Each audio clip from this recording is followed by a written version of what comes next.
자, 안녕하세요. 여러분도 온라인 수업 6번째 주 첫 번째 강의 6-1 강의입니다.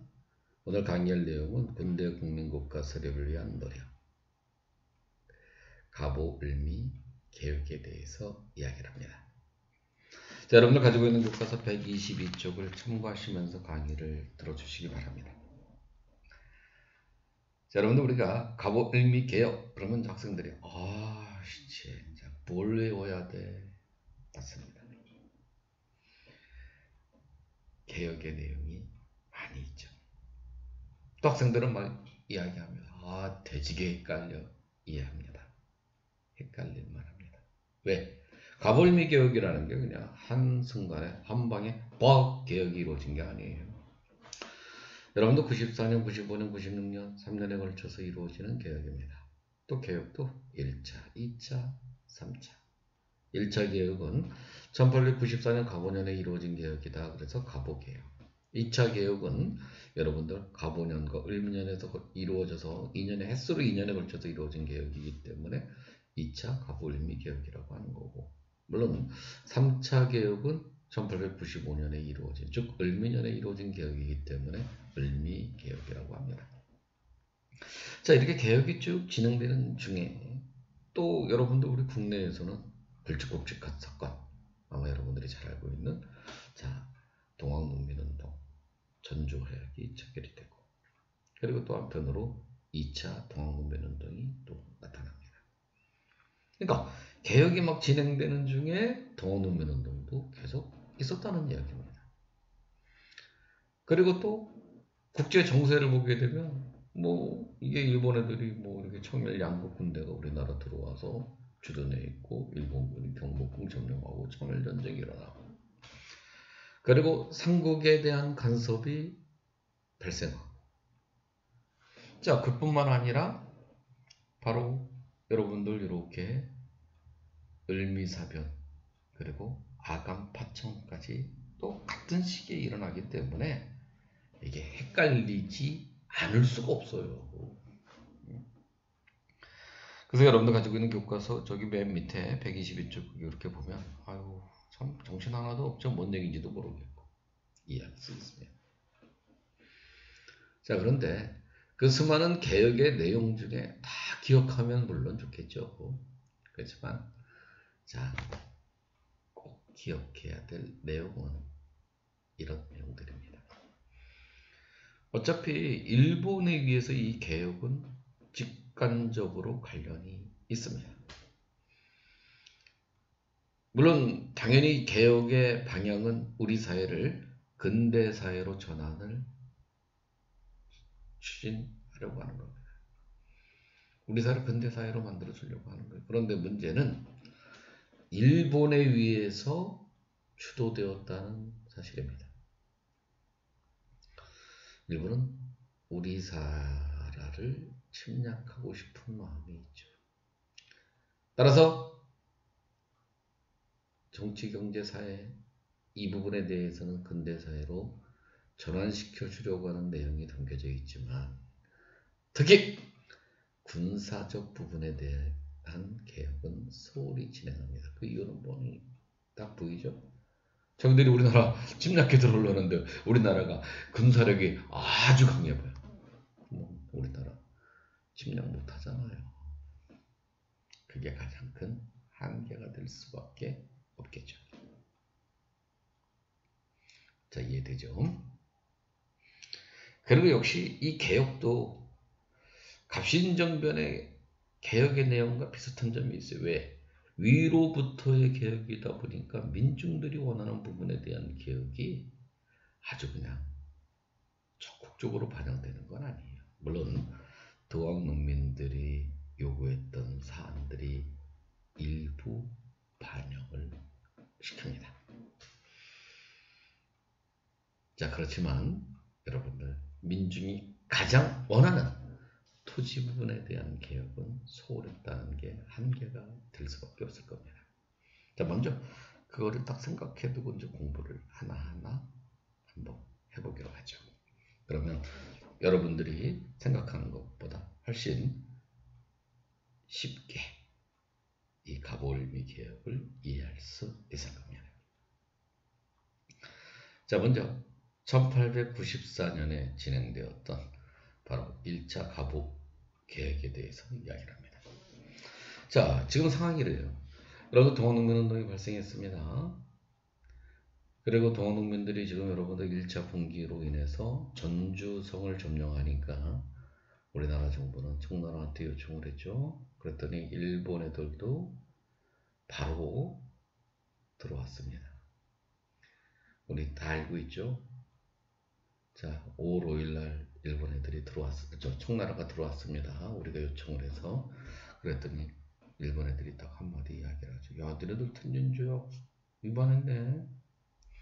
텐진조약이라고 하는 건 여러분들 한반도에 군대를 주둔할 일이 있으면 한 달 전에 상대국에게, 즉 일본은 청은 일본에게 알려주기로 돼 있어요. 근데 청나라가 지금 우리나라 긴급 상황이 발생하니까 뭐 어쩔 수 없이 바로 우리나라 군대를 끌고 진출했겠죠. 그랬더니 일본 애들 뭐라 그랬겠어요? 야, 씨, 너네 텐진조약 위반했어. 그러면서 일본 놈들도 결국 하루 뒤에 우리나라에 들어오게 됩니다. 자, 두 나라가 다 들어왔어요. 그러면서 여러분들 어떻게 되는지, 결국 우리가 전주 화약이 체결했는데 그럼 빨리 이제 본국으로 가야 되냐, 끝났으니까. 근데 안 가고 결국 미적하면서 일본은 경복궁을 점령하죠. 자, 사실상 경복궁을 점령해요. 그러면서 결국 우리나라의 내정에 간섭을 하려고 합니다. 그래서 흥선대원군을 내세우고 김홍집 내각을 출현시키죠. 그리고 기존에 정부가 동학농민들의 요구를 수용하기 위한 일환으로 바로 설치했던 교종청이라고 하는 이 개혁기구를 폐지합니다. 그리고 군국기무처를 설치하죠. 이 군국기무처라고 하는 건 특별기구지만 이 기구 자체는 일본의 영향권 속에 있는 겁니다. 바로 이 김홍집 내각에 위해서 이루어지는 거죠. 그리고 이 기구를 통해서 개혁이 진행되었습니다. 우리는 이 개혁을 1차 개혁이다 이렇게 이야기를 해요. 자, 이 개혁의 내용에는 일단 정치적인 측면에서 보면 청나라와 우리나라의 관계를 재정립, 즉 우리나라가 4대 관계를 정상시키기 하려는 의도로 자, 개국기년이라고 하는, 즉 청나라 연호 사용을 금지해서 개국기년을 사용하도록 합니다. 그리고 여러분도 우리의 2호 입영연공 6조를 파라문으로 개편하기도 하고, 그리고 과거제를 폐지하죠. 그리고 과거제를 폐지하는 대신 보통시험과 특별시험을 거쳐서 관리를 선발하도록 합니다. 그리고 국내부를 신설하여 왕실의 사무와 국정사무를 분리하죠. 그래서 지금 여기 한번 보세요. 여러분들 국왕이 있고, 자, 왕실 사무를 담당하는 국내부, 행정을 담당하는 의정부, 그리고 이렇게 파라문이 설치됐습니다. 자, 이것뿐만 아니라 뭐 경무청, 오늘날 따지면 경찰청이 되겠죠. 이것을 도입하기도 해요. 그 다음에 경제적인 측면에서는 여러분 돈의 관리를 일원화시키기 위한 일환으로 탁지아문이라고 하는 이 기구에서 여러분들 재정을 일원화하기도 하고, 무게와 길이의 단위를 통일시키는 도량형을 통일하기도 하고, 세금도 여러분들 돈으로 내게 하는 조세금 납파를 시행합니다. 그 다음에 신분제를 철폐하는, 정말 여러분들 이 가장 가불미 개혁을 이야기할 때 우리 사회가 드디어 평등사회로 가는 내용이 담겨져 있습니다. 그리고 과부가 여러분들 재가를 허용하는 모습, 그리고 우리 조혼 알죠? 어린아이가 결혼하는 걸 금지하는, 그리고 연자제를 폐지합니다. 왜 연자제라고 하는 건 많이 한 학생들이 모르는 건데, 연자제라는 것은 나의 잘못이 나의 아들에게도 적용이 되는 거예요. 사실 상당히 나쁜 거죠. 어쨌든 여러분들 1차 가보 개혁은 정치, 경제, 사회적인 측면에서 우리 사회를 근대 사회로 이렇게 전환을 시도하는 모습을 보여줍니다. 물론 군국 기무처가 주도하고 있었다는 겁니다. 자, 그러다가 2차 가보 을미개혁이 진행되는데, 자, 이런 개혁이 이제 진행되게 되는 이유가 어디 있느냐. 시대적 상황을 한번 이야기해 보기로 하죠. 자, 먼저 청일전쟁에서 일본이 어느 정도 승기를 딱 잡아요. 그럼 지금 일본 애들 머릿속에 뭐가 딱, 우리가 이제 조선을 먹을 수 있겠구나. 내정에 대한 간섭을 해도 되겠구나. 이런 생각하겠죠. 자, 이 바지저고리에 해당되었던 여러분들 누구? 홍선대원군, 이제 너 꺼져 그러겠죠. 그리고 자기들의 꼭두각시 역할을 했던 기구인 군국기무처도 폐지시켜버리겠죠. 그리고 친일적 성향이 강했던 인물 내세우겠죠. 박영효와 서광봉을 내세워서, 자, 박영효, 서광봉 열림대각을 구성시켜서 결국 이제 개혁에 직접적으로 관여하기 시작합니다. 자, 이해되죠? 응? 그래서 김홍집, 박용효, 열림내각을 구성하는 겁니다. 자, 이 개혁의 내용의 가장 핵심은 두 가지입니다. 자, 고종은 종묘, 즉 여러분들 조선 왕실의 사당이라고 할 수 있는 바로 종묘에 나가서 독립서 고문을 바치고 국정개혁인 홍범 14조를 반포하는 겁니다. 여러분들 홍범 14조의 내용에는 여러분들이 이 가보일미개혁의 내용들이 담겨져 있겠죠. 자, 한번 어떤 내용들이 있었는가 우리 한번 이렇게 확인해 보기로 하죠. 물론 1조 천국에 대해 의존하는 생각하고 자주독립의 기초를 내세워라. 그러니까 쉽게 말하면 청의 종주권 부인하는 거죠. 그 다음에 4조를 보니까 왕실 사모, 국정 사모를 분리해서 운동하지 말라. 그러니까 한마디로 여러분은 상당히 근대적 내각제도를 확립하는 모습을 보여줍니다. 그리고 7조 조세 부과와 징수 및 경비 지출은 모두 탁제함, 그러니까 재정을 일원화시키는 모습도 있고, 10조를 보니까 지방간 제도를 속히 개정하여 지방간의 직권을 인정한다. 쉽게 말하면 지방간의 권한을 좀 제한하는 모습도 보여주고 있습니다.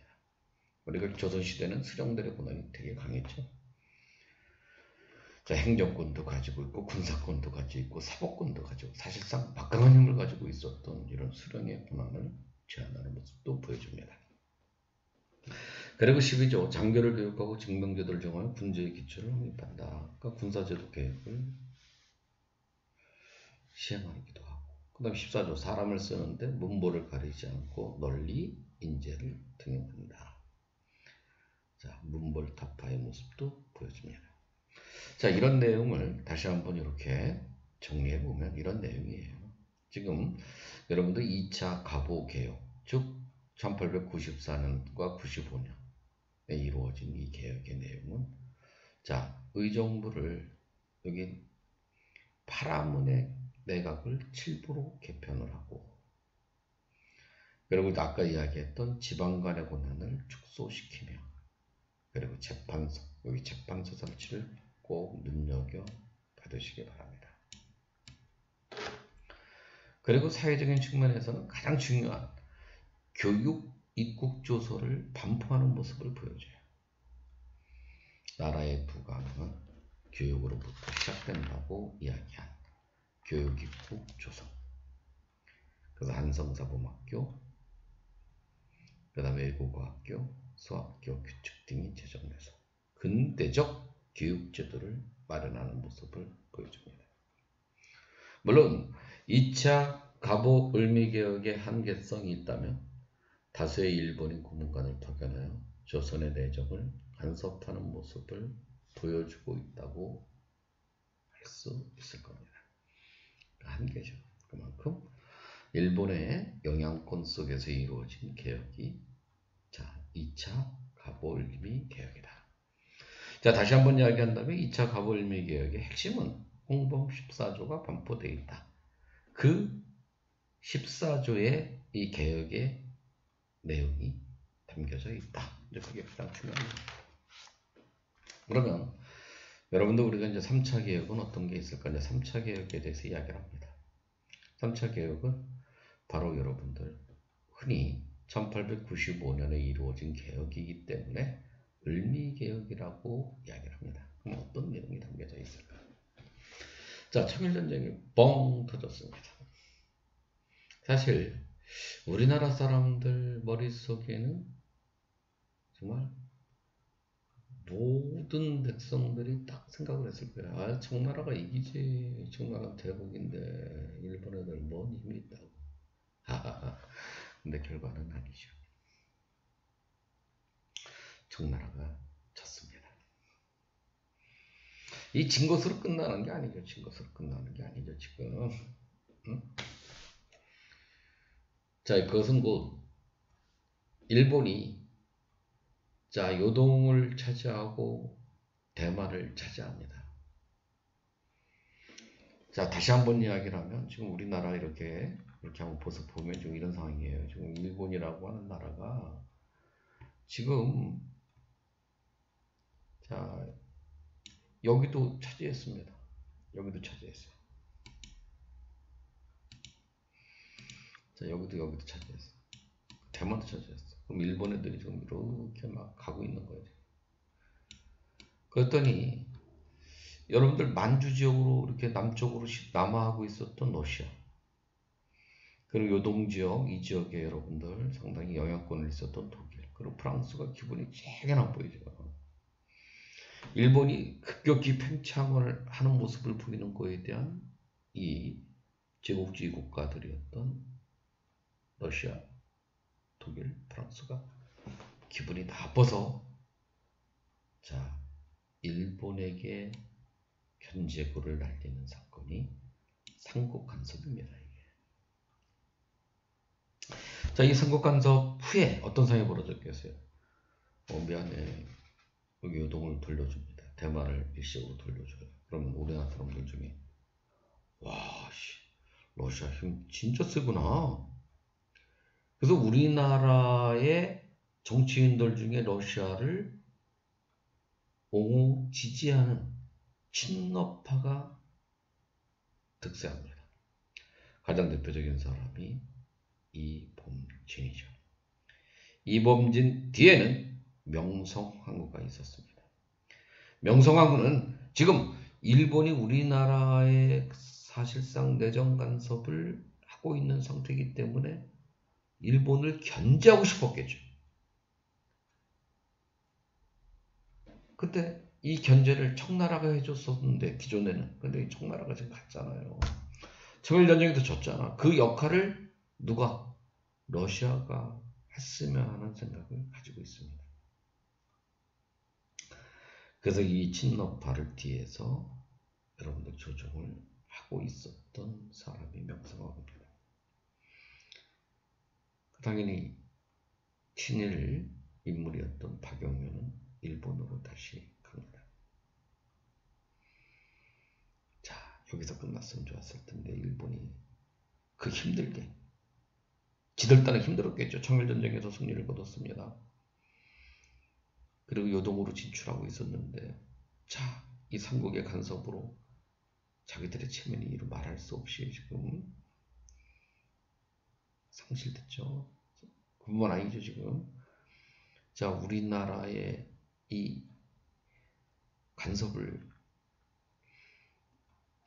강화하려고 하는데 지금 태클 걸고 있죠. 누가? 이범진, 그리고 명성황후가. 여기서 일본 놈들이 빡쳐버렸겠죠. 요동도 돌려주고 대만도 돌려준 게 속상했을 거 아니야, 일본 놈들 입장에서는. 근데 지금 우리나라에서도 지금 친러파들의 특세, 러시아의 영향권이 강화되는 모습을 지켜본 일본은 아주 못된 짓을 생각하게 되죠. 바로 친러파의 거두였던 명성황후를 시해하는 사건을 저지릅니다. 그 사건은 여러분들 다 알고 있는 무슨 사변? 을미사변이 발생하는 거죠. 자, 이 을미사변은 여러분들 당연히 어떻게 됐겠어요? 일시적으로 지금 김홍집 친일 내각이 다시 대도합니다. 그리고 개혁을 주장하죠. 한국 민중들의 분노, 이 1차, 2차 가복 을미 개혁이 가졌던 한계성을 우리는 알고 있잖아요. 일본에 대해서 비판적이었을 거 아니에요. 그리고 명성황후의 시해 사건을 지켜본 백성들은 일본에 대한 비판이 의식이 강화될 수밖에 없죠. 그럼 당연히 어떻게 됐겠어요? 일본에도 뭔가 한국 민족을 회유할 필요도 있잖아요.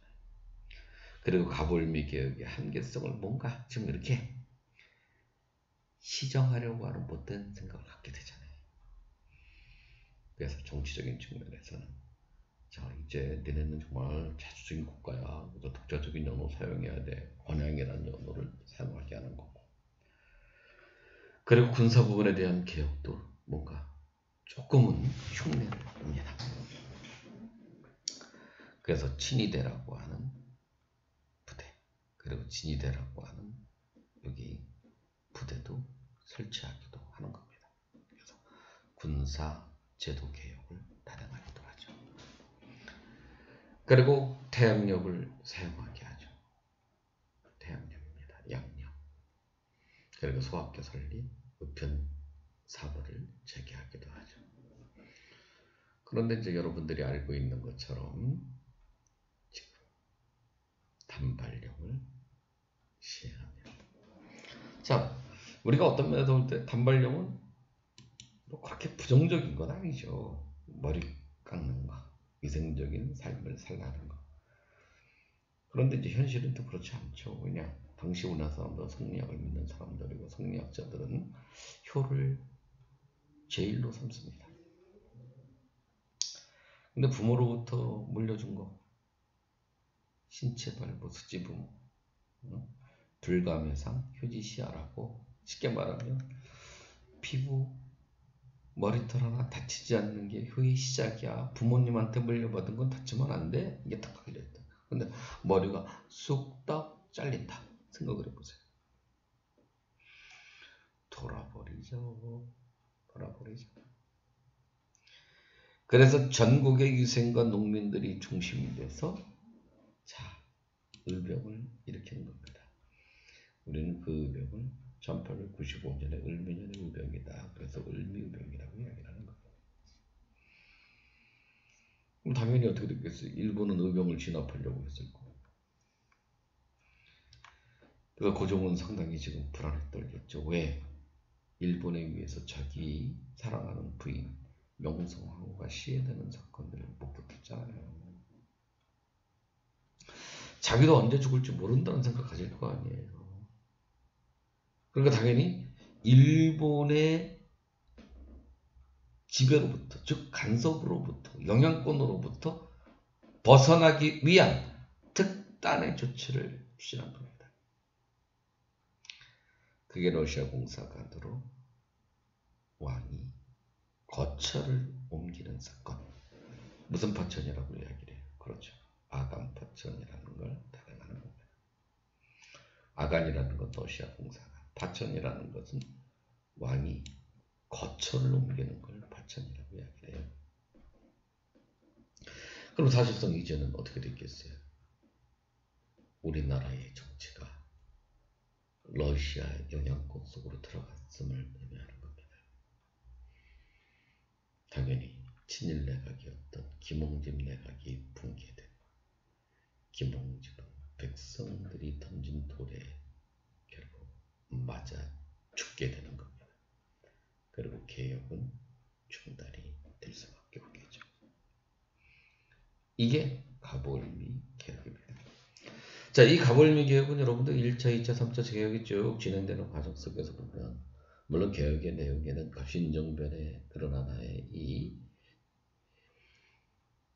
개화 사상가들의 입장, 개혁안의 내용이 반영되기도 하고 도왕문민들의 요구도 일부 반영된 근대적 개혁이었으면 부인할 수 없는 사실이죠. 특히 신분제 절폐가 그와 같은 모습을 보여주는 겁니다. 그래서 나름대로 정치, 경제, 사회 분야에 자 여러분들 근대 사회의 기틀을 마련해 준 부분은 우리가 부정할 수 없죠. 그렇지만 이 개혁에 갖는 가장 큰 한계는 일본의 간섭하에서 이루어졌다는 사실입니다. 그러다 보니까 여러분들 일본이 이 침략성이 반영되었기 때문에 무슨 부분? 군사 부분에 대한 개혁은 이루어지지 않았다는 거죠. 그리고 역시 위로부터의 개혁이다 보니까 민중이 가장 원했던 토지 개혁은 이루어지지 않았습니다. 따라서 이 개혁은 바로 예세 의존적인 면이 강했고 민중의 지지를 받지 못한 한계를 가지고 있음을 또 한 번 확인할 수 있는 것입니다. 자, 여러분들 우리가 가보울미 개혁을 이렇게 설명을 했는데 조금 헷갈리긴 하죠. 그렇죠? 1차, 2차, 3차 그리고 일본의 여러분들 의도 어떤 일본의 의도라는 건 일본이 우리나라를 침략하려고 하는 모습 그래서 군사적 부분에 대한 개혁은 이루어지지 않았다는 부분 그리고 정치, 사회, 경제의 많은 부분이 근대적인 모습을 보이지만 특히 토지 개혁은 소홀했다는 점. 자, 이 점을 주목해 주시기 바랍니다. 자, 이것으로서 여러분들 우리 가보울미 개혁에 대해서 강의를 마치기로 하죠. 대단히 고생 많으셨습니다. 감사합니다.